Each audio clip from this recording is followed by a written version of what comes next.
Assalamualaikum warahmatullahi wabarakatuh. Perkenalkan, nama saya Resvaldino Refrianto. Umur saya 25 tahun. Saya bekerja sebagai supir mobil jenazah, di mana saya menjadi supir mobil jenazah sudah ada kurang lebih 5 tahun. Selama pengalaman saya menjadi supir mobil jenazah, banyak sekali pengalaman-pengalaman yang saya dapat dari membawa jenazah-jenazah yang telah saya bawa.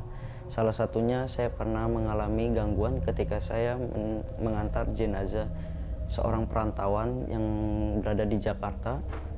Saat itu jenazah meninggal kurang lebih pukul 7 malam, dan saya mendapatkan informasi bahwa saya harus mengantar jenazah itu pada pukul 10 malamnya.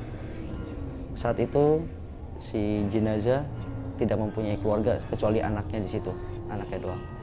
Saat itu saya jam 10 berangkat, ditemani oleh salah satu anaknya dan satu tetangga dan juga satu guru ngaji saya ataupun ustadz saya.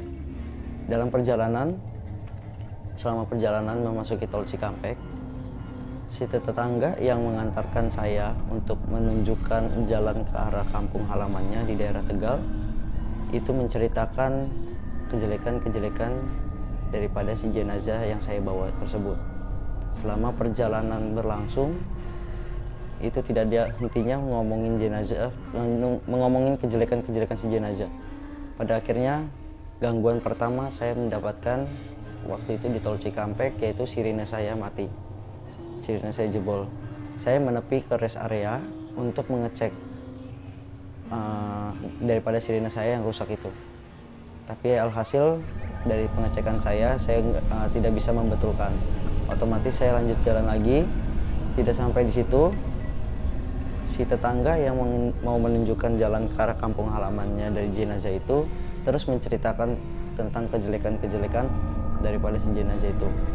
Kami selaku supir ambulan dan juga salah satu guru ngaji saya sempat menegur, tapi tetap terus diceritakan. Sampai akhirnya waktu itu keluar dari tol Cikampek memasuki jalur Pantura. Kondisi hujan lebat dan sangat macet. Ketika kondisi hujan lebat, wiper saya itu mengalami rusak, mengalami kendala, yaitu wipernya copot. Saya menepi di pinggir jalan. Ketika saya menepi di pinggir jalan untuk membetulkan wiper saya baru ngeh kalau saya berhenti di bawah pohon nangka yang sangat besar. Setelah saya membetulkan wiper itu dalam keadaan hujan lebat, saya melanjutkan perjalanan saya. Walaupun baju saya basah kuyup, saya tetap melanjutkan perjalanan saya, tidak mengganti baju dulu.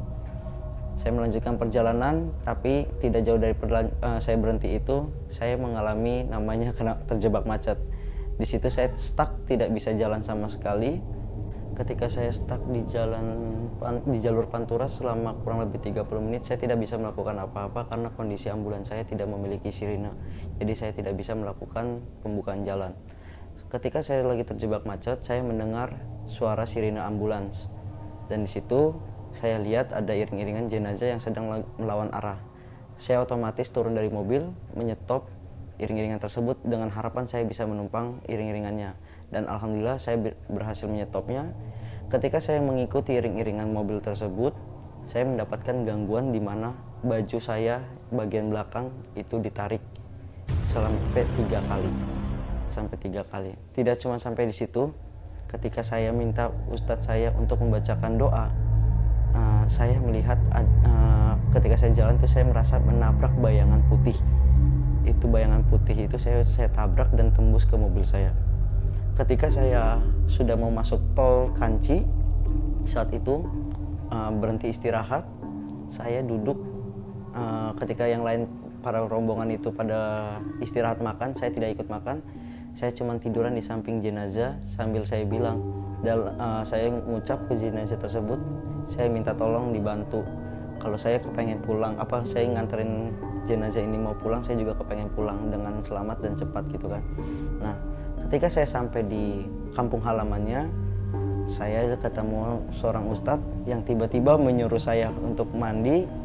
Ketika saya selesai mandi, saya diberi air sama ustadz tersebut untuk dibersihkan ambulannya.